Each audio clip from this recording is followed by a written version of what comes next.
Bwana, unaambiwa Musa Kamara jana aliweza kuzua taharuki kubwa ndani ya klabu ya soka ya Simba. Hapo unapomuona anaanzisha ugomvi, Fabrice Ngoma anamuelekeza kitu ila yeye ana panic na kutaka kurusha ngumi.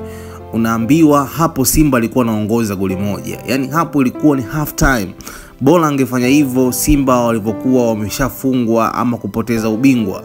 Unaambiwa hapo ilikuwa ni half time, Simba anaongoza goli moja. Musa Pimpin Kamara kwa utovu mkubwa wa nidhamu, uongozi wa klabu ya soka ya Simba umeshindwa kulifumbia macho. Moja kati ya pillars ambazo Simba wanazizingatia zaidi wanakwambia ni nidhamu. Waliwahi kusimamishwa Clatous Chota Chama, tumeweza kuona Ea Manula yupo nje takribani msimu mzima. Unaambiwa Musa Pimpin Kamara amesimamishwa rasmi na uongozi wa klabu ya soka ya Simba. Kwa taarifa kamili ni kuombe kwanza uweze kusubscribe channel yako hii ya Bongo Complex ili uwe wa kwanza kupata habari zetu pale pindi tu zinapoweza kutoka.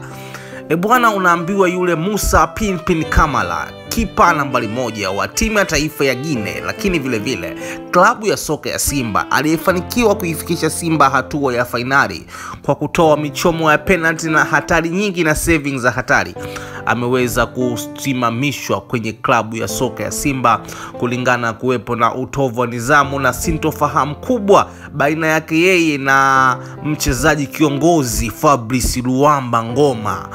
Bwana, unaambiwa watu wengi kina jemedali zaidi wameweza kuzungumza vitu vingi kama Musa Pimpin Kamara ni mshamba hivi na hivi.